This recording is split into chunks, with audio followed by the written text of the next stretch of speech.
What's up, you guys? And I just got done with a run, not a very long one. It's more kind of like a recovery run, 3.4 miles. And I wanted to do this video. It's kind of like a, dare I say it, but like a throwback video, I guess you could say. If you've been on my channel for a very long time, you know that I started with doing like cell phone reviews and whatnot. So this one is an interesting one because, as we know, if you're a runner, smartwatches are a huge thing for runners currently. You can use these smartwatches to track your individual runs, the distances that you run, your elevation changes, your heart rate, so on and so forth.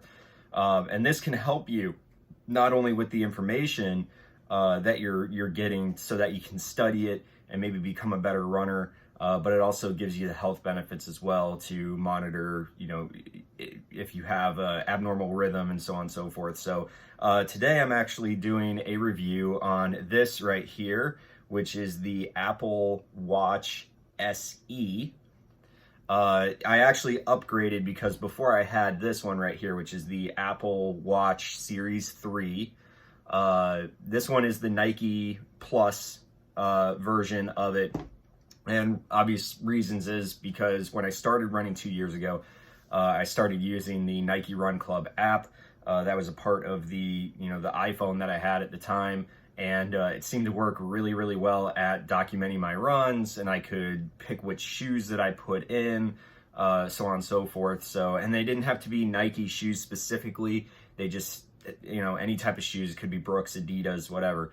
But you can put those in, and that way you can track how many miles that you've put on each shoe, and you can kind of set goals on it. So that's why I started using the Nike Run Plus app 2 years ago. And then a little over a year and a half ago, I bought the Apple Watch Series 3, so that way I could have a way to track it and not carry this big bulky phone on my shoulder here while I was running. So, and it did a good job. There were some glitches with the Series 3. Which is why I decided to upgrade to the brand new Apple Watch SE, which is their affordable version. It has the same design as far as its structure and whatnot as the Apple Watch Series 6.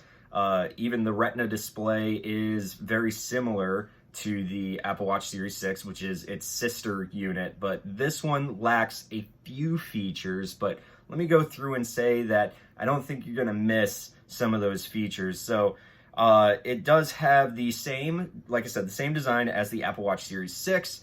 It also has the dual core S5 SiP processor in it. It's got fall detection and emergency SOS.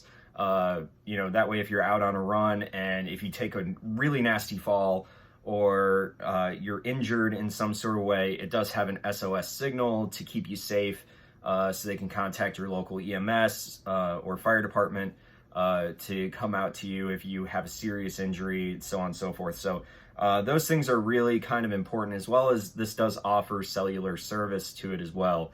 The memory that's built into it is 32 gigabytes of memory, which is a huge upgrade compared to the Series 3 that I had, which only had 16 gigabytes built in. And a majority of it got eaten up really quickly by the operating system and built-in applications to it, which some of them you can get rid of them, some of them you can't. But for the most part, a lot of it was eaten up, which really didn't give me a whole lot of memory because I put music on it. I carried my own music on it because this one did not have the cellular service. The Series 3 that I had did not have cellular service, so I couldn't listen to like Pandora or some streaming service.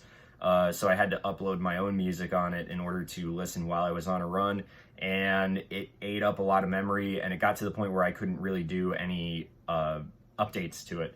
And even after deleting all of my music and a few applications, it still wasn't enough memory to do the latest updates. So that's one of the reasons why I upgraded to the SE right here.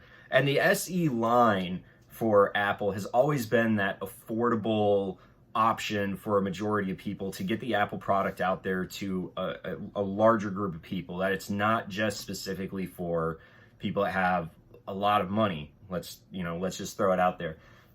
So when you go to like the Apple iPhone SE, whether it's the 2016 model, I think is what it was, or the new 2020 version. Yes, the designs are the outdated old phones of the past, but the internals give you the same performance as the brand new phones, like the iPhone 11 or now the iPhone 12. You're getting a lot of the same performance, but you're getting it in a smaller, maybe a little bit more outdated package, but you're getting it at a really good price. So, and this one, this starts at $279 for this particular one. Now, this one does have cellular service. It does cost a little bit more, and I also got the bigger screen because you could get it in a 40 millimeter and a 44 millimeter. And I decided to go with the 44 millimeter. I wanted the bigger screen, Retina display. It's super responsive. Comparing these two to each other, this is so much better than this one. The response on the processor is way better than the Series 3. The way they just interact, even just connecting to the phone, is so much quicker and more responsive to send my data over to my phone. But also, when I'm running with this, with the Nike Run app, because of it having cell phone service, it immediately, when you hit done and end, it uploads it right into the system. So I don't have to worry about having it connected up to my phone. I can just, end, and that's it. It's automatically uploaded. This one, I had to get it paired to the phone, and sometimes it would pair and send the data, and sometimes it wouldn't. And so I'd have a few lost runs, which was really disappointing. When you would get like a 5 or 6 mile run, you put in a lot of effort on it, and then you go to try to upload it and it doesn't go into your phone. And now you're going, it feels like those goals that you were trying to reach, just throw them all away. You can manually put it in, but it's not the same.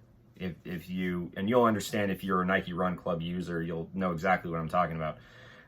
But some of the features that the Apple Watch Series 6 has that this doesn't have. So this one does not have the capabilities of doing the ECG or the blood oxygen level sensor that the the Apple Watch Series 6 has. This one does not have the capabilities of doing it. Does not have the sensor. It does have more responsive sensors than this Apple Watch Series 6, or the Apple Watch Series 3 and the Series 4 and 5. So it's a little bit more responsive and better at reading, say, your heart rate, as well as a few other like GPS signal and so on and so forth.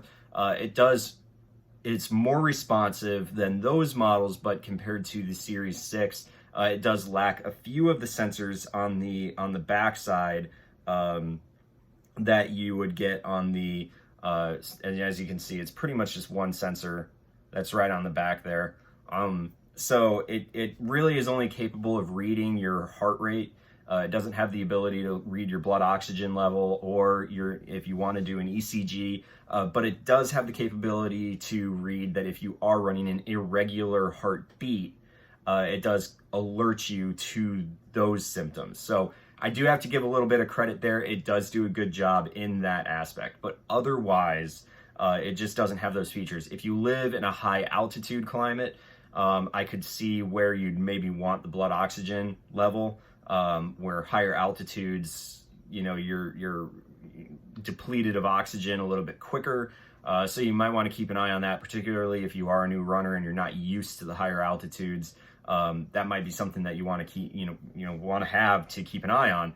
Otherwise, I don't think it's a real necessary evil. If you're used to running and you're used to running in the area that you are, I don't think having the blood oxygen level, unless you're somebody that's, got COPD or other respiratory illnesses, you might want to have that blood oxygen level sensor on your watch. The ECG, again, another thing that unless you have a heart condition, I don't really see that being beneficial for you as a runner. Now, if you do have a heart condition and you're running, more power to you. Congratulations, that's awesome. But I'm pretty sure most doctors would probably tell you to stay away from running if you have a pretty serious heart condition that can cause irregular heart rates or really give you some very serious problems along the way, heart attack, heart failure, so on and so forth. You really don't want to have, you know, yourself injured in that aspect. So again, if you have some conditions, any pulmonary or respiratory illnesses that could be an issue, I could see where you'd want to have those sensors. But for most people that I believe that would be running, I could see this being, you know, perfectly fine for just about everybody. But if you want to pay the extra sensors, it does cost a little bit extra as far as the value is concerned. So it does run a couple $100 more for the Series 6 versus the SE.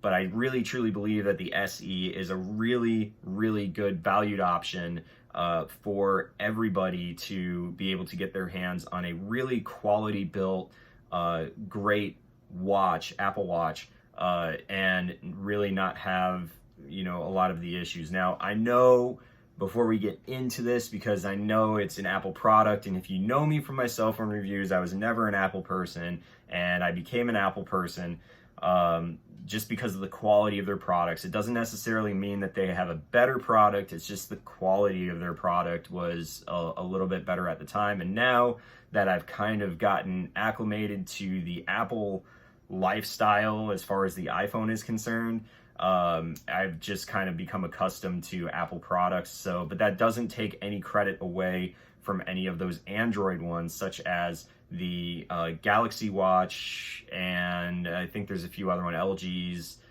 Google has a few of their own. So it doesn't take anything away from the other smartwatches that are out there, but and again, it's just my personal preference. I think the Apple Watch is just a fantastic watch. It works exactly the way that it's supposed to, and it doesn't give you any guff or any issues whatsoever. Like I said, my older model did have a few issues with it.